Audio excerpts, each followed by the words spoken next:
Welcome back to Things You Don't Know, where the strangest corners of history are never too far to reach.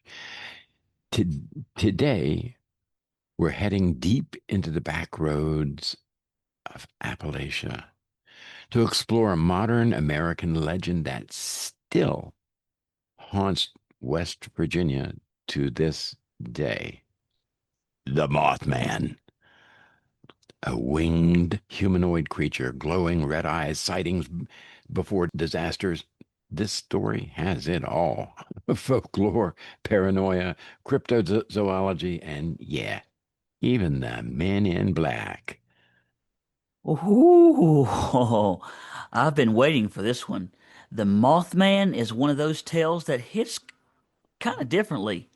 You've got multiple eyewitnesses, a bridge collapse, government conspiracies, and a creature so strange that it defies explanation.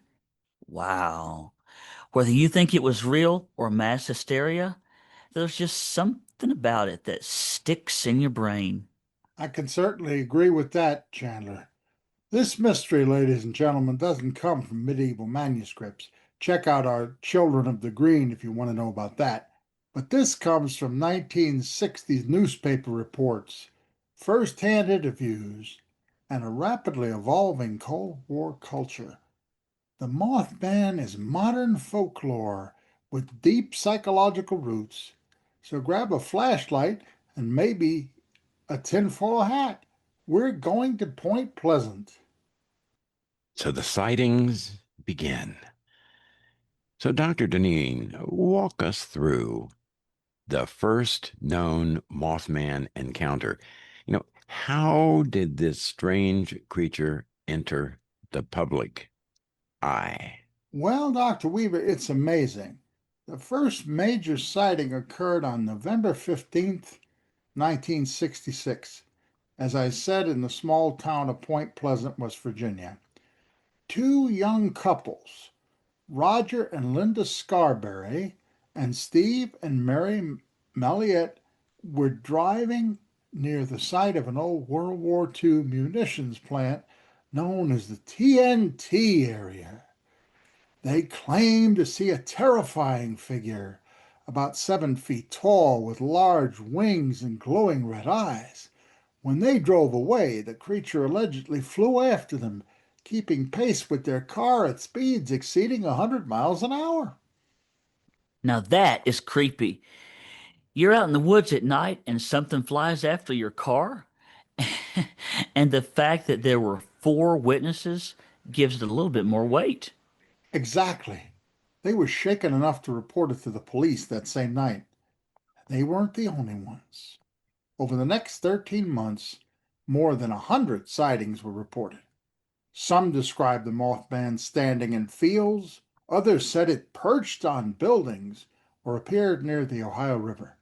It always had the same terrifying eyes and enormous wings. The Mothman was described as not quite human, not quite bird. No clear face, just those glowing red eyes. Some even claimed it could vanish or dematerialize. Ooh. So this was more than just a single mass panic. It became a community phenomenon. Newspapers picked it up, and soon everyone in Point Pleasant was either seeing Mothman or talking about him. You're right, Chandler. And the story kept growing. Some people began reporting UFO sightings around the same time. Others claimed encounters with strange, silent men in black suits, warning them not to talk about what they'd seen. It was as if the entire region became a paranormal hotspot. I gotta interrupt the flow here because around the time that Mothman was getting going, I was in that area and Oh, I remember hearing about it. I wasn't in West Virginia. You know where I was, Chandler, at Emory and Henry. yes, sir. And yeah, we heard about it. And you live in that same area. I do. I live 5 minutes away from Emory and Henry. So you heard about it too, right? Absolutely. Indeed. So, anyhow, getting back to our storyline here, 13 months after the first sighting, tragedy struck. On December 15th, 1967, the Silver Bridge connecting Point Pleasant to Gallipolis, Ohio, collapsed during rush hour. 46 people died. It was one of the worst bridge disasters in U.S. history. And right away, people linked the Mothman to the collapse. Some claimed that he was seen on the bridge days before, and others believed the sighting stopped immediately after the disaster. That connection became central to the legend. Was Mothman a harbinger of doom, a warning, or maybe even the cause? There were deeper roots Native American burial grounds, prehistory, and even myth. You know, before we go straight into the Cold War psychology, I think we should talk about the deeper history of the land itself, because Point Pleasant isn't just an ordinary small town. It sits in a region with layers of ancient stories. You are exactly right about that, Dr. Weaver. The Ohio River Valley, including West Virginia and Ohio, is dotted with Adena and Hopewell burial mounds, some over 2,000 years old. Local legends even describe these as burials belonging to giants.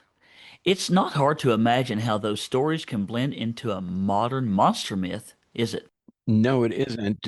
And also, Chandler, I'm wondering if our listeners would, all of them would know when you said the Adena and Hopewell, what is that in reference to? That's the burial mounds. And those were Native Americans. Yes, they were. Okay. And also, just geographically, Hopewell, Virginia, is not right near that. The Hopewell Native Americans had to escape there. That's another story altogether. Don't want to get too involved in that, but I just wanted to clarify that for our Absolutely, and listeners. thank you for clarifying that. But you are right. That is a whole nother story within itself. It's also important to remember throughout the 19th century, settlers were unearthing fossils and unusual bones from these mounds, sometimes mammoth tusks, sometimes Petrosaur-like remains, sometimes just massive human skeletons. To people without a scientific context, it all looked like evidence of ancient monsters. So when Mothman appeared in the 1960s, some saw him as the return of something horrible long buried. That ties into Native American traditions too. As Chandler mentioned, there's a Native American burial mound there. Tribes in the region told stories of the Thunderbird. I actually heard of that one too. A massive storm bringing bird spirit associated with destruction and prophecy. If you look at the Mothman through that lens, he's not a freak Cold War creature. He's a modern retelling of a much older myth. Which makes the Silver Bridge collapse almost fit like folklore destiny. Ancient sacred land disturbed, a winged omen appears, and then disaster follows. And the TNT area itself, where so many sightings took place, was built right on what used to be Adena Mound territory. So when people saw the Mothman, maybe they were experiencing three overlapping histories: the prehistoric fossils inspiring tales of giant winged beings, the sacred burial mounds and Thunderbird myths, which keep the archetype alive, and a modern industrial disaster that cemented the creature as a harbinger of doom. That layering is exactly why the Mothman legend feels so powerful. It doesn't just belong to the 1960s. It resonates with thousands of years of human storytelling, fear, folklore, and the Cold War. Now, stepping back to the 1960s context, what was going on in America, especially rural Appalachia, that might explain the Mothman phenomena? Well, this was the height of the Cold War. There was great fear of nuclear annihilation, of communism, distrust of the government. The Vietnam War was at its height, and there were rapid societal changes everywhere. Point Pleasant, like many small towns, was facing both economic uncertainty and cultural anxiety. The old munitions plant where many of the sightings occurred symbolized both wartime trauma and abandoned technology. Oh, so you're saying that Mothman might be more psychological than paranormal? That's one theory. Sociologists and psychologists have suggested that the Mothman legend may have been a kind of communal expression of fear. In moments of stress or upheaval, societies create monsters, mythical embodiments of anxiety. Think of how Bigfoot appeared more often during times of ecological concern. Mothman may have been a Cold War era shadow. Personally, I think that's a little bit of a weak argument, though. I think there's other things that were happening, but that may have contributed to it for sure. Now, John Keel, a journalist who investigated the sightings and wrote The Mothman Prophecies in 1975, even argued that these events weren't just about a monster, but about a kind of breakdown in reality. He tied it to ultra terrestrials, time slips, and a broader web of paranormal activity. Let me get out my tin hat. Heel's work really launched the modern mythology. He treated Mothman like a node in a much larger system of high strangeness, like UFOs, psychic phenomena, ancient beings, and his book is even why the story became internationally famous. Keel even went further than that. He claimed he received phone calls from strange voices predicting disasters, and that several people in Point Pleasant reported precognitive dreams before the Silver Bridge collapse. To him, the Mothman was less a creature and more a messenger, or the symptom of some rip in the fabric of reality. Which brings us to the men in black. Eyewitnesses claimed these men came to town shortly after the sightings began. They wore black suits, drove black cars, asked unsettling questions, and warned people not to talk. Some witnesses said they didn't blink or that they even sort of seemed inhuman. Well, some people even described him as not knowing how to eat or mistaking common objects for strange devices. That part always creeped me out personally. It certainly sounds creepy. The Men in Black phenomenon adds a layer of conspiracy and paranoia. Are these beings government agents, aliens themselves? Keel believed they were part of the phenomenon, not just observers, but manifestations of the same force that birthed Mothman. He saw a modern legacy and then a greater cultural impact. So, what became of the legend? Did it fade like so many urban myths? Oh, quite the opposite. The Mothman has only grown in popularity. Point Pleasant actually now hosts a Mothman festival, drawing thousands of visitors. There's a Mothman museum, a statue with a 12-foot wingspan, and plenty of merchandise. This legend even made it to Hollywood. The 2002 film, The Mothman Prophecies, starring Richard Gere, wonderful actor by the way, is loosely based on Keel's book. It's eerie, atmospheric, and plays up the psychological horror angle. And Mothman has entered internet folklore too. He's appeared in video games, memes, and even TikTok as a kind of ironic cryptid boyfriend. That transformation from ominous omen to pop culture icon is kind of fascinating. It certainly is. Scholars have also studied Mothman as a case study in modern myth making. How do legends form? Why do people believe? The Mothman story shows how real events, cultural fears, and the human imagination can weave together. So let's start with the land itself. As we said, the Ohio River Valley, where the Mothman story takes place, is dotted with ancient burial grounds, some built over 2,000 years ago by the Adena and Hopewell cultures, as Chandler mentioned. They weren't just graves, they were monumental landscapes layered with meaning, astronomy, and cosmology. And remember, early settlers in the 18th and 19th century often misinterpreted these mounds. Farmers plowed into them, found skeletons of unusual size, sometimes alongside copper tools or even carved effigies.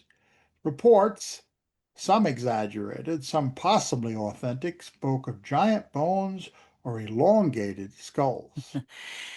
And what happens when you combine folklore with a skeleton that looks different from the familiar? Legends bloom. The mounds were sacred. For European settlers, they became eerie markers of a vanished race. And for conspiracy theorists, well, the mounds became proof of everything from Atlanteans to extraterrestrials. But it wasn't just human remains. The Ohio Valley is a fossil rich landscape. Mastodon tusks, giant sloth bones, even Pleistocene megafauna remains have been pulled from river banks and caves. Imagine stumbling on a massive femur or a jawbone with teeth the size of your thumb without the benefit of modern paleontology. Exactly. To ancient eyes, these weren't megafauna. They were monsters, earth spirits, or creatures from myth. Many scholars believe fossil finds worldwide inspired myths. Griffins in Central Asia, tied to Protoceratops fossils, Cyclops tied to mammoth skulls. Why not Mothman tied to fossils and mounds? Now, here's where it gets a little bit spicy. Some of the Mothman sightings describe red glowing eyes, enormous wings, and a body, both humanoid and bestial. What if that imagery is a cultural echo born not in the 1960s, but out of much older encounters with bones? The idea of creatures buried in the earth waiting to rise again? Yeah, let's speculate here. The Adena people bury a revered figure in a mound. Alongside him, strange fossil bones, unearthed from the riverbank, are interred as sacred relics.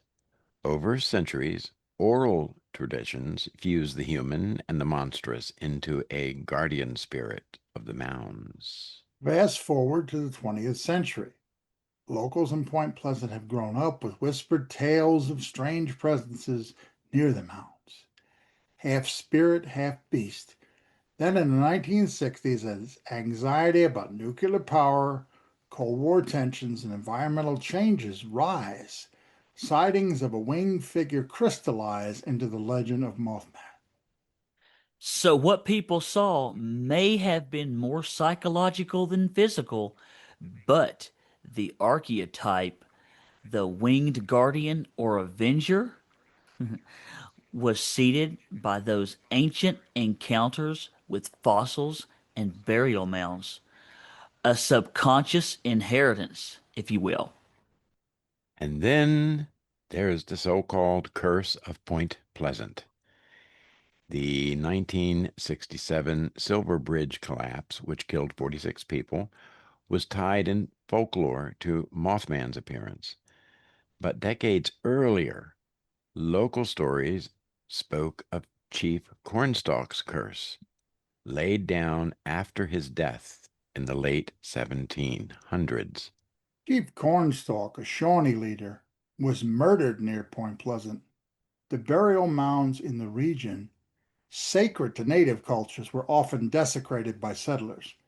Mix curses, mound desecration, and fossilized bones, and you have a recipe for lingering unease. So, the Mothman could be more than a cryptid. He could be the embodiment of violated earth, disturbed graves, unearthed fossils, ancient bones pulled from their rests, a warning figure, not a monster, but a messenger. I don't want to hurt you. I want to help you. Yeah. Is Mothman a prehistoric creature that somehow survived? That's not the most likely, but as a symbol, he carries the weight of millennia. Bones turned to legend, mounds turned to myth, fears turned to wings. And even in modern folklore, the sightings take on the aura of the ancient. Glowing eyes and dark wings. It's archetypal. It's the same language ancient people used to describe their gods, demons, and sky spirits. Yeah. So the next time you hear about the Mothman, think less about glowing eyes in the 1960s and more so about bones in the dirt, mounds on the horizon, and fossils that once suggested monsters walked among us. Because maybe, in a way, they still do in story form. Yeah, the one thing that is very curious, most curious about this to me is how the government decided to soft pedal some of those fossils in the prehistoric mounds. And the curiosity of having a mastodon, a hairy mammoth, if you will, found there, that and those large skeletal remains. And yet, yeah, even though it came out, it's not been hushed entirely, but it's shrouded in mystery because we're not exploring it enough. So was Mothman real? A bird misidentified? A psychological projection? A guardian spirit of mounds? An alien? A time traveling warning? Honestly, the mystery is part of the magic. Maybe the answer doesn't matter as much as the way it makes us feel. Curious, cautious, and connected to something that is far beyond ourselves. Far beyond me, I can say. It seems to me that whether Mothman was flesh and blood or folklore, his story reminds us of how we respond to fear and uncertainty. He appeared during a time of crisis, and he left behind a legacy of questions. And maybe that's what all great mysteries do. They reflect our world back to us in ways we don't fully understand. I want to thank you for joining us today, and until next time, keep your eyes to the sky. And as always, ask questions, stay curious. And look for connections. Absolutely. Give us a like and comment, and come back again and join us real soon, folks. Bye for now. Bye bye.